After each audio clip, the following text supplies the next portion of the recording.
Hello, good morning students. Here Sonu sir with a new video of class 8 SST history. Students, in previous video we have discussed about up to the need to improve agriculture of chapter 3 ruling the countryside. So after winning the Bengal presidency and all Marathas and more of the area of our country, British started to rule our country, and in that the revenue collection was the prominent and important thing to discuss. Without that, to rule to govern a country is not easy without revenue, without taxes or money. So, and as you know, India is a prominent agriculture industry country, and agricultural products and industries has been became and happened more important and a needy and essential role played in our economical status, if you see. So British understood and realized that without improvement in agriculture there is not possibility to collect more and more revenue. So they decided to improve their agriculture lands, and they made some agrarian policies. This word it is written on your board, agrarian policies. The agrarian word is made from agriculture, so the agrarian policies means policies which are made for agriculture's reform and agriculture. So what was there? The East India Company brought about significant changes. Students, page number 27, topic colonial agrarian policies of chapter 3. So take conscious on that. The East India Company brought about significant changes in the agrarian policies to ease the process of revenue collection. So to make easy the process of revenue collection, East India Company or British made some policies. By that, this was to ensure timely collection and of land revenue, since it was their main source of income. So student, as we know, the revenue collection was the main source of country. So they made some policy that easily the revenue collection will increase and easily will be collected. And in that system, as we talk about, firstly there was Ijaradari system. Students, Ijaradari system.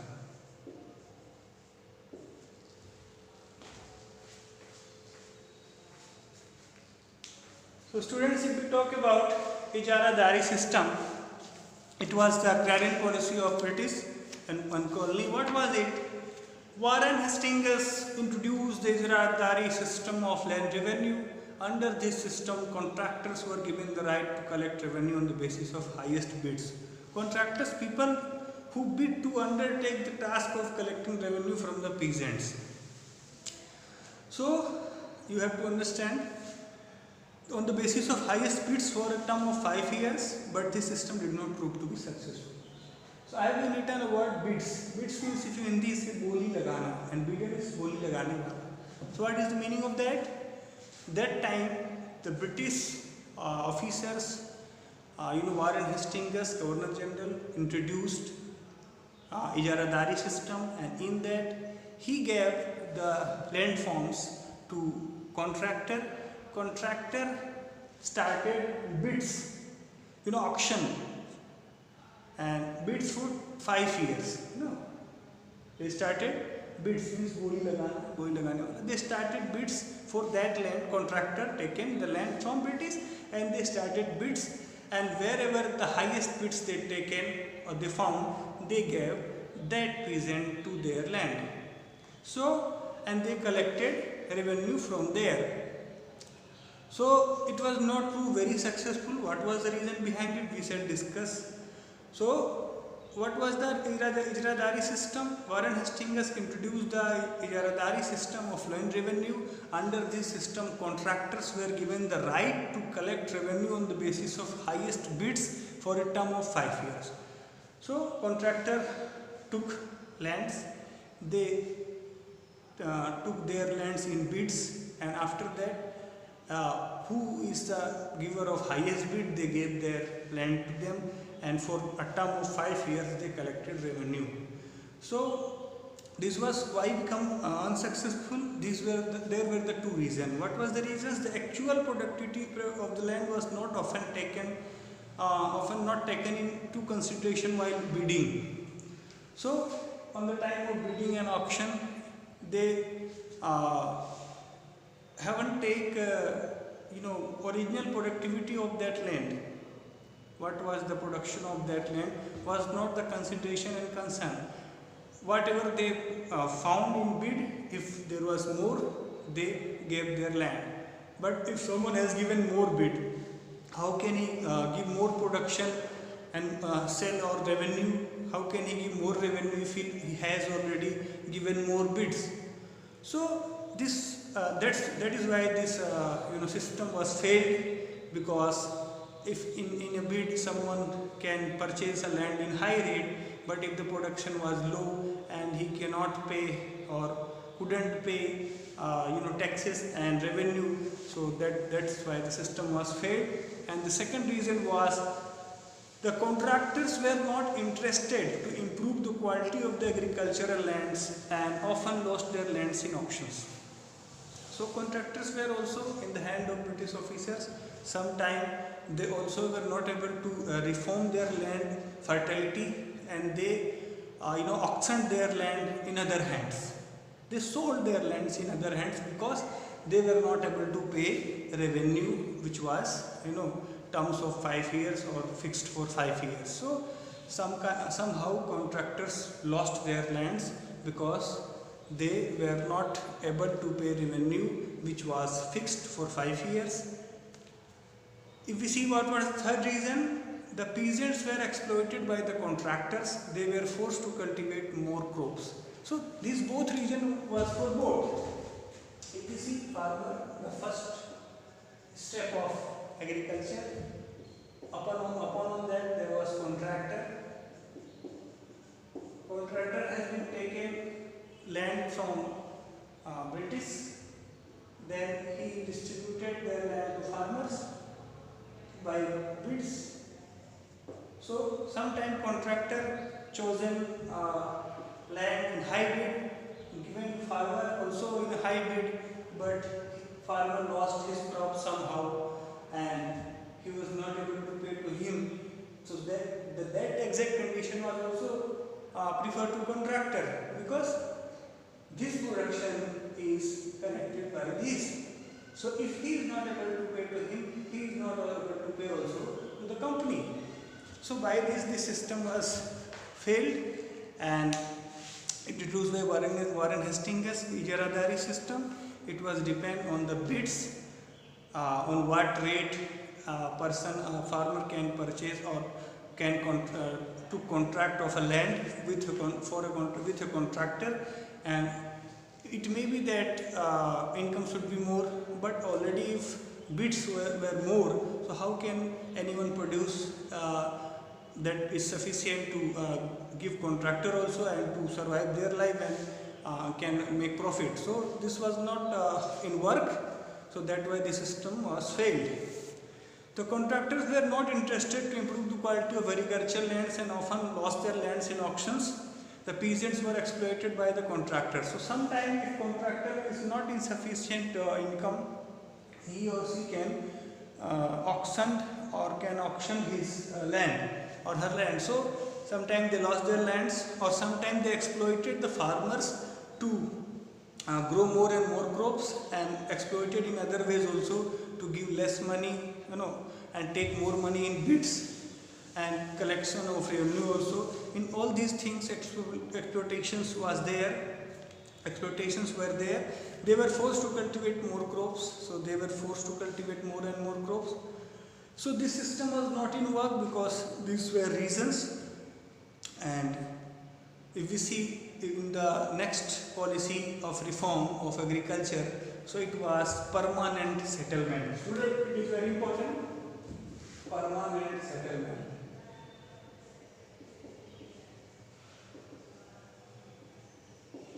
Like the word is written here, students, it is about Bihar and Bengal. Lord Cornwallis, who started to introduce this permanent settlement in 1793, has introduced this system that in Bihar and Bengal the revenue was or will be fixed. So that is why the word permanent settlement is there. So the permanent settlement or the Jamindari policy, both things are same. If you see the permanent settlement, if you say the Jamindari policy, both system is same. Okay, students. So the permanent settlement or the Jamindari policy was introduced by Lord Cornwallis in 1793. The land revenue was permanently fixed for Bihar and Bengal under this policy. The Rajas and Talukdars were given the status of Jamindars. So first thing was that the revenue of Bihar and Bengal has made fixed, and two things were there. The Rajas and Talukdars were given the status of Jamindars.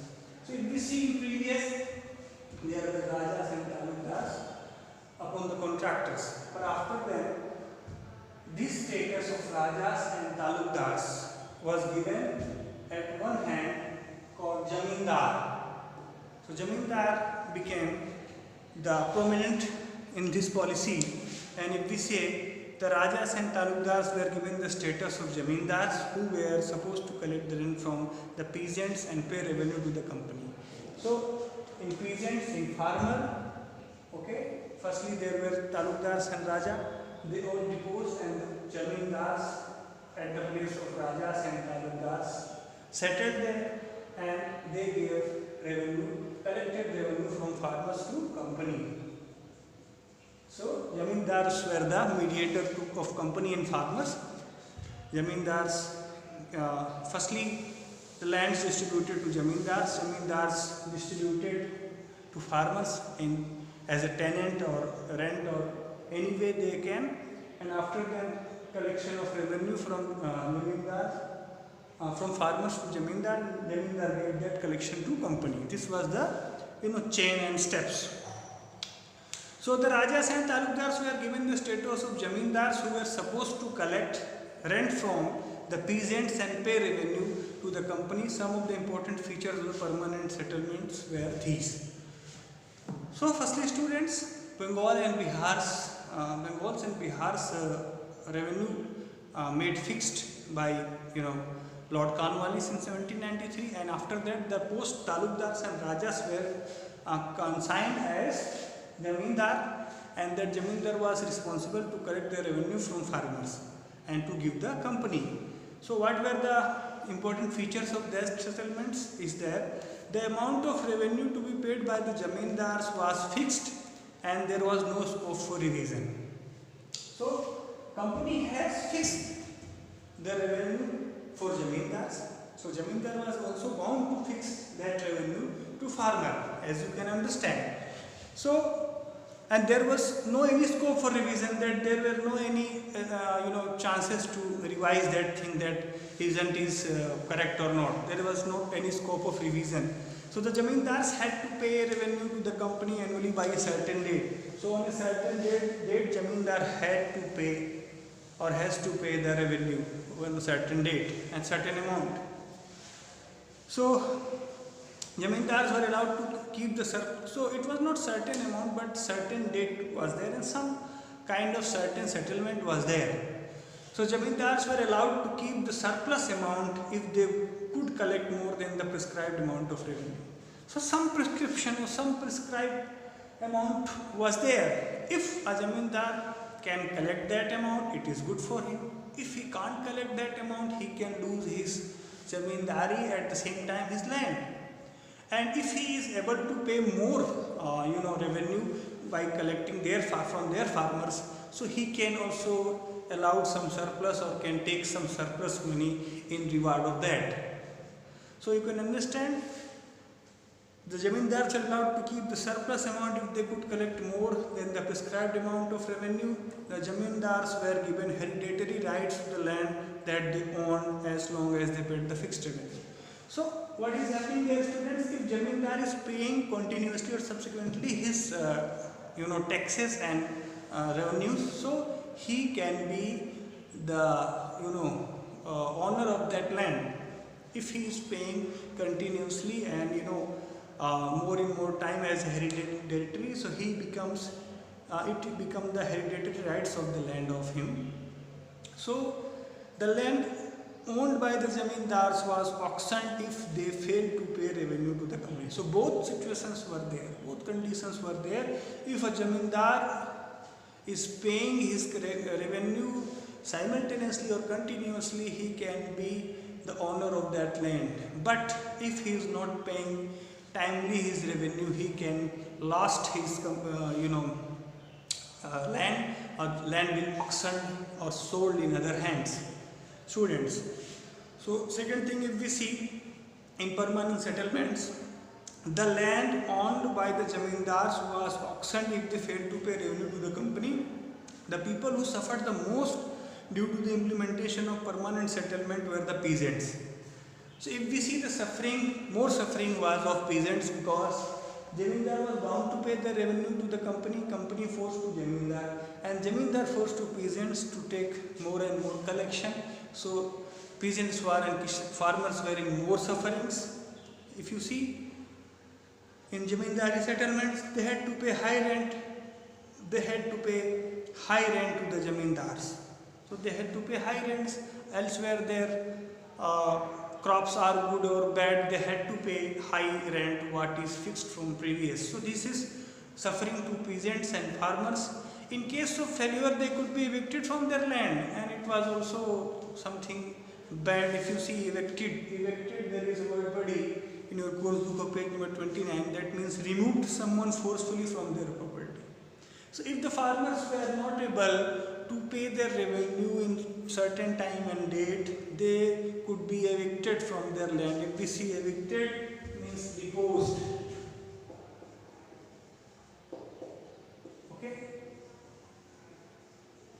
So if someone was not able to pay revenue in certain time, it could be evicted from their land. This system proved more beneficial to the zamindars than the company. But in this rule, company was not in so success as if we see in compare of zamindars. Zamindars were more success because they collected more and more revenue from the farmers, and they gave certain, which was fixed revenue to company. So that profit which was excess, they contained themselves. So zamindar were in more profit compared than company, and farmers, the zamindars profited as they got more land for cultivation, but the company did not earn much as the revenue to be paid by the zamindars were fixed. So land was more to gain profit, but the revenue was fixed that had to pay to British. That's why zamindars were in profit. The company felt that the system was a failure, as the zamindars were not interested in improving the productivity of land and were only interested in earning profit. So zamindars were not interested to improve the land fertility and quality of land, just they were in concerned that their income should be more and more. So for that they pressurized the farmers to do more crops and cultivation. They couldn't think about the fertility and good and bad of the soil. Only they gained their profit, and the company felt the system was a failure, as the zamindars were not interested in improving the productivity of land and were only interested in earning profit. The peasants in the process were entangled in vicious circles of debt, since they borrowed huge sums of money from the moneylenders at high rates of interest against their land to pay rent. So poor farmers were bound to take money from moneylenders to pay their revenue. If the crops are not in sufficient manner, they have to pay that revenue by taking some money from moneylenders, and if they were not able to repay that money, they had to lose their lands, and they were entangled in the vicious form of debts. The vicious means, if you see, that means entangled means caught up. So they caught up in vicious circles of debt. So in certain debt they got themselves, and by that if they were not able to repay that money, they had to lose their lands, and moreover the money lenders usurped their lands in case they could not repay the debts. What is the meaning of usurp? If we see, that means took over illegally. What is the meaning of usurp?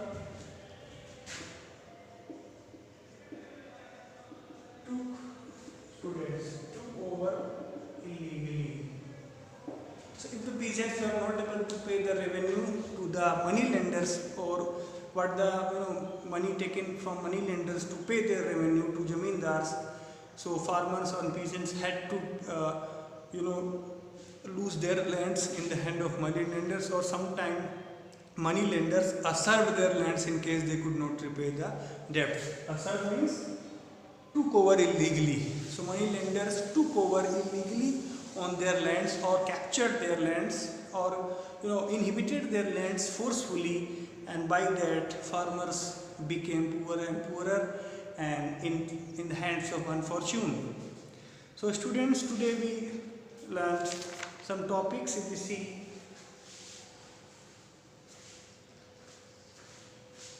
we see some topics of agrarian policies, and it was ijadari system and permanent settlement. These two topics was very important.